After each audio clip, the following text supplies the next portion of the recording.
اہمیت ہے یا اس کے اندر ضرورت ہے کوئی ایسا عمل کرنے کی جو دیگر دنوں کے عمل سے ممتاز ہو جائے یا دیگر دنوں میں وہ کام نہ کر سکیں لیکن مخصوص اسی دن کیا جائے؟ کیا شریعت کے اندر کوئی اس طرح کے احکامات ہیں یا نہیں؟ تو یہ وضاحت ہو جائے گی، ورنہ معاشرے کے اندر بہت سی چیزیں ایسی پھیلی ہوئی ہیں جس کا شریعت کے ساتھ یا دین کے ساتھ کوئی تعلق نہیں ہے، لیکن ایک دوسرے سے سن کر وہ بدعت اتنی مشہور ہو گئی کہ ہم اس کو دین کا حصہ سمجھنے لگے۔ اب جمعۃ الوداع، یہ جمعۃ الوداع اس کو کیوں کہا جاتا ہے کہ یہ رمضان المبارک کا آخری جمعہ ہے، کہ اس کے بعد رمضان المبارک کے اندر کوئی دوسرا جمعہ نہیں آئے گا اور یہ آخری جمعہ ہے۔ اب جمعے کے دن کو سید الایام کہا جاتا ہے، یعنی دنوں کے اندر، ایام کے اندر سب سے بڑا دن جمعے کا دن ہے، جس کو سید الایام کہا جاتا ہے۔ اور مہینوں کے اندر اگر ہم آ جائیں تو سید الشہور رمضان المبارک کو کہا جاتا ہے۔ مہینوں کا سردار رمضان المبارک ہو گیا اور دنوں کا سردار جمعے کا دن ہو گیا۔ ان دونوں کے ملنے کی وجہ سے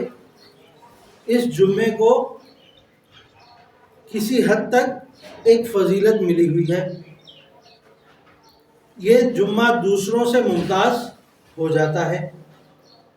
کہ اس کے اندر دو سردار ایک ساتھ جمع ہو گئے، دو اہم دن ایک ساتھ جمع ہو گئے، کہ ایک رمضان المبارک کا بھی اور دوسرا جمعے کا دن بھی۔ اور تیسری چیز جو اسے ممتاز کرتی ہے وہ یہ ہے کہ یہ جمعے کا دن سید الایام بھی ہے اور رمضان المبارک کا بھی ہے، اور تیسری چیز یہ ہے کہ یہ آخری جمعہ ہے۔ اس کے بعد پھر آخر تک یا اگلے سال تک کوئی جمعہ رمضان المبارک کا نہیں آئے۔ صرف شریعت کے اندر یہاں تک اس دن کو اہمیت اور فوقیت حاصل ہے۔ اس کے علاوہ ہمیں نبی اکرم صلی اللہ علیہ وسلم یہ صحابہ کرام کے عمل کے اندر کوئی ایسی چیز نہیں ملتی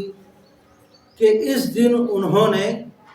کسی اضافی چیز کو کیا ہو۔ البتہ عبادات میں اضافہ ہو سکتا ہے، نوافل میں اضافہ ہو سکتا ہے، تلاوت کلام پاک میں اضافہ ہو سکتا ہے، کہ یہ ایک ایسا دن ہے کہ جس میں آدمی زیادہ سے زیادہ تلاوت کرے، عصر کی نماز کے بعد دعاؤں کا اہتمام کرے، درود شریف کا اہتمام کرے۔ باقی جس طریقے سے فی زمانہ مشہور ہے کہ کوئی مخصوص 4 رکعت کی نماز یا 2 رکعت کی نماز ادا کرنی ہے اور اس میں فلاں صورت پڑھنی ہے، تو ایسا کوئی شریعت کے اندر ہمیں کوئی ثبوت نہیں ملتا، ایسی کوئی نماز نہیں ملتی۔ بعض لوگوں نے تو یہاں تک کہہ دیا کہ 2 رکعت نماز پڑھ لو، تمہاری زندگی کی جتنی قضا نمازیں ہیں وہ ساری کی ساری ادا ہو جائیں گی۔ تو یہ ایسی کوئی حقیقت نہیں ہے، ایسی کوئی نماز نہیں آج کے دن میں۔ جو نمازیں آپ پر قضا ہیں وہ آپ کو کرنی ہوں گی، وہ پوری کی پوری قضا کریں۔ صرف 2-4 رکعت نماز پڑھنے سے آپ کے قضاء عمری ادا نہیں ہوگی۔ تو ان مسائل کو سمجھنے کی ضرورت ہوتی ہے۔ معاشرے کے اندر کچھ چیزیں ایسی پھیل جاتی ہیں جو شریعت کا حصہ نہیں ہوتی۔ تو میں نے آپ حضرات کے سامنے رکھا کہ اس جمعے کو ایک تو رمضان المبارک کی وجہ سے فضیلت حاصل ہے کہ رمضان کا مہینہ شامل ہو گیا، اور دوسرا جمعے کا دن آ گیا کہ جمعہ سید الایام ہے، اس وجہ سے ایک یہ وجہ، اور تیسری ایک وجہ کہ رمضان المبارک کا آخری جمعہ ہے۔ یہ 3 وجوہات ہیں جس کی وجہ سے آج کے جمعے کو ایک خاص فضیلت حاصل ہے، باقی اس کے اندر کوئی مخصوص عبادت وہ نہیں ہے۔ اب جس طریقے سے جمعۃ الوداع ہے، یہ دن بھی ہمیں بتا رہا ہے کہ رمضان المبارک اپنے اختتام پر، رمضان المبارک کی برکات ختم ہونے والی ہے۔ تو اب یہ دیکھا جا رہا ہے کہ 25 کے بعد، 27 کے بعد جیسے جیسے تراویح ختم ہوتی جا رہی ہے، یا تراویح تو ختم نہیں ہو رہی بلکہ قرآن پاک جو ایک نظم کے ساتھ چل رہا تھا اس کا اختتام ہو گیا، تو اس کے بعد پھر مساجد کے اندر سے نمازیوں کی تعداد بھی کم ہوتی جا رہی ہے۔ اور اسی طریقے سے 29ویں شب میں جب ہم جاتے ہیں تو اس میں تو پھر ایک بندہ بھی نظر نہیں آ رہا ہوتا مسجد میں، حالانکہ 29ویں شب یا 30ویں شب یہ بہت بڑی رات ہوتی ہے۔ اگر ہم شریعت کی نگاہ سے دیکھیں، شریعت کی روح سے دیکھیں، تو ہمیں یہ اندازہ ہوگا کہ پورا رمضان المبارک ایک طرف اور آخری رات ایک طرف، کتنی بڑی فضیلت اللہ رب العزت نے اس میں رکھی۔ آپ کا کوئی پروگرام ہوتا ہے اور آپ سے کہا جاتا ہے کہ آپ آخر تک بیٹھیں، آخر میں کچھ انعام و اکرام سے نوازا جائے گا، تو ہر بندہ بیٹھا رہتا ہے کہ آخر میں اکرام ہوگا، بریانی ملے گی، مٹھائی ملے گی۔ پھر ہم 2 گھنٹے کا بیان بھی کروا لیں، 4-5 لوگوں کو بھی ممبر میں بٹھا لیں، لیکن مجمع بیٹھا رہتا ہے کہ آخری وقت تک، جب تک، کیونکہ آخر میں جا کر ہمیں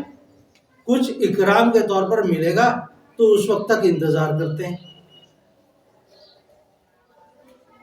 تو 29ویں شب یا 30ویں شب جو آخری تاریخ ہے، یہ اللہ رب العزت نے اس رات کو لیلۃ الجائزہ فرمایا ہے، یعنی انعام کی رات۔ رمضان المبارک میں آپ نے جو پودے یا آپ نے جو سبزہ اگایا ہے اس کا نتیجہ اب آپ کو ملے گا، اور افسوس کے ساتھ اس نتیجے والے دن اگر ہم غیر حاضر ہو جائیں مسجد سے، ہم بازاروں میں وقت ضائع کر لیں، تو پھر وہ تو انعام و اکرام جو ہمیں ملنا تھا اس سے تو ہم محروم ہو جائیں گے۔ جیسے میں نے ایک مختصر سی آپ سے بات کی کہ ہم تراویح کے دن جب اختتام کرتے ہیں تو لوگ آخر تک بیٹھتے ہیں تاکہ اکرام میں شریک ہو سکے، تو اللہ رب العزت جب اکرام کا معاملہ کرنے لگے تو ہم وہاں سے غیر حاضر ہو جائے، تو یہ میرے اور آپ کے لیے بہت بڑی محرومی ہے۔ تو ہمیں آخری رات جو عید کی رات ہے، اس رات میں اپنے آپ کو بازاروں میں یا گھر کے اندر وقت ضائع نہیں کرنا۔ میں یہ نہیں کہتا آپ پوری رات پھر عبادت کرتے رہیں، لیکن وہ عام رمضان کے دنوں کی طرح یا عام رمضان کے راتوں کی طرح ایک رات ہونی چاہیے کہ جس میں آپ کچھ اللہ سے مناجات بھی کر لیں، اللہ کے سامنے ہاتھ بھی پھیلا لیں، اپنی ضرورتیں بھی رکھ دیں، تاکہ اس کے مطابق اللہ رب العزت انعام و اکرام کا معاملہ فرما دے۔ اور وہ محروم ہے وہ شخص کہ جس نے پورا مہینہ مزدوری کی، جس نے پورا مہینہ کام کیا، اور جس وقت اس کے بڑے کی طرف سے انعام و اکرام کا موقع ملا اور اس دن اس سے چھٹی کر لی، اس کو کیسے ملے گا؟ اس کو اس کی جزا کیسے ملے گی؟ تو میرے عزیزو، یہ آخری رات جو ہمیں ملے گی عید سے پہلے کی، تو اس میں کوشش کرنی ہے کہ خوب اللہ سے مانگیں کہ یا اللہ، یہ رمضان المبارک میں جو کوتاہیاں ہو گئی ہیں اس پر معافی مانگتا ہوں، اور آئندہ گناہ نہ کرنے کا عزم کرتا ہوں۔ میرے پر جو میری جو ٹوٹی پھوٹی عبادت ہے یا اللہ اس کو اپنے بارگاہ میں قبول کر لے۔ جب یہ دعا مانگیں گے تو اللہ رب العزت جو تھوڑی بہت خامیاں ہیں ان کو صرف نظر کر کے آپ کو وہ انعام و اکرام دے دیں گے جو اللہ کے مقبول بندوں کو ملتا ہے، جو اللہ کے قریبی بندوں کو ملتا ہے، کہ اس بندے نے مجھے اس رات بھی نہیں بھولا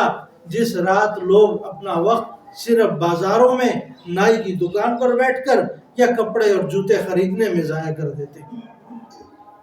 یہ میرا بندہ مصلی پر بیٹھا مجھ سے مانگتا رہا، چاہے وہ 2-4 منٹ ہی کیوں نہ ہو، لیکن یہ عمل ضرور کریں، اس کو ضائع نہ کریں۔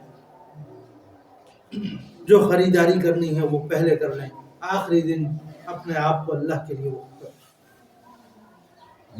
اور سو جائیں تاکہ صبح فجر کی نماز پڑھیں۔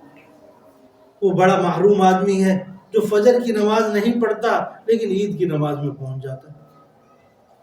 بڑے افسوس کی بات ہے کہ شاید وہ اگر عید کی نماز چھوڑ دے تو اللہ رب العزت کی طرف سے اتنا گناہ گار نہ ہو، لیکن فجر کی نماز چھوڑ دینے پر بہت بڑا گناہ گار ہو جاتا ہے، بہت بڑا مرتکب ہو جاتا ہے۔ اور اگر یہ عمل اس نے جان بوجھ کر کیا تو یہ تو قابل معافی نہیں ہے پھر، جب تک معافی نہیں مانگتا۔ تو ہمارے کتنے دوست ہیں صبح فجر کی نماز عید کے دن کچھ بھی نہیں ہوتی، 2-4 لوگ ہوتے ہیں، اور عید کے بعد عید کی نماز میں ہمیں باہر روڈ پر بھی باہر اطراف میں بھی صفیں بچھانے کی ضرورت پڑتی ہے، اور بعد میں پتہ چلتا ہے کچھ لوگ ایسے کھڑے کھڑے رہ گئے، ان کے لیے صفیں نہیں تھی۔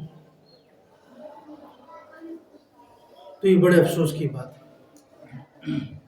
وہ لوگ آدھا 1 گھنٹہ پہلے اگر فجر کی نماز میں آ جائیں اور اس کے بعد عید کی نماز کی بھی تیاری کر لیں تو اللہ رب العزت کے نزدیک کتنا بڑا انعام و اکرام ہوگا۔ ہم پورا رمضان محنت کرتے ہیں، اللہ رب العزت سے مانگتے ہیں، لیکن اپنی محنت کو چند لمحوں میں بالکل پانی بہا دیتے ہیں۔ تو جب میں نے محنت کی ہے، جب میں نے پورا مہینہ لگایا ہے، 30 دن 30 روزے رکھے ہیں، مجاہدہ کیا ہے، بھوک اور پیاس کو برداشت کیا ہے، قیام اللیل کیا ہے، 20 رکعت میں کھڑا ہوا ہوں، تو اب تھوڑا سا وقت میں اور دے دوں کہ اللہ رب العزت مجھے پورا کا پورا انعام و اکرام سے نواز دیں، تو اس میں اگر مجھے سستی نہیں کرنی چاہیے۔ آپ خود اپنے پر اندازہ لگا لیں، میں کسی جگہ کام کرتا ہوں، جاب کرتا ہوں، یا کچھ ایسا معاملہ ہے وہاں جاؤں اور پورے 29 دن 30 دن لگا لوں اور آخری دن نہ جاؤں، تو مجھے کوئی بھی عقل مند نہیں کہے گا، بے وقوف کہے گا کہ جس وقت تمہیں کچھ ملنا تھا تم اس وقت غافل ہو گئے اور تم نے غیر حاضری کر لی۔ تو میرے عزیزو، یہ لیلۃ الجائزہ جس کا ذکر میں نے آپ کے سامنے کیا، یہ جمعۃ الوداع آپ کو یہی بتا رہا ہے کہ یہ لمحات گزرتے جا رہے ہیں، ان کی اب قدردانی کی ضرورت ہے، ان کو سمیٹنے کی ضرورت ہے، ان سے استفادہ کرنے کی ضرورت ہے، ان سے حسنات اور برکات لینے کی ضرورت ہے۔ اب لینے کا وقت تھا، لینے کا وقت ہے، جو کر چکے اب اس کے حاصل کرنے کا، اب کھیتی ہو چکی ہے، اب اس سے پھل اتارنے کا وقت ہے، اب اس کو جمع کرنے کا وقت ہے۔ تو اس دن آپ دیکھتے ہیں کہ کسان کتنا متحرک آپ کو نظر آتا ہے، کتنا بھاگتا ہوا نظر آتا ہے، کتنا عمل جلدی جلدی کر رہا ہوتا ہے، کیونکہ اسے معلوم ہے اگر میں نے چند لمحے اور تاخیر کر دی تو یہ میری کھیتی ضائع ہونے کا خدشہ ہے۔ تو اسی طرح رمضان المبارک کی بھی مثال ہے۔ اللہ تعالیٰ عمل کی توفیق عطا فرمائے، لمحے لمحے کی قدر کر کے اس سے پورا کا پورا معاوضہ لینے کی توفیق عطا فرمائے۔ اللہ تعالیٰ ہماری محنتوں کو، ہماری ریاضات کو، ہماری عبادات کو قبول منظور فرمائے۔ السلام علیکم۔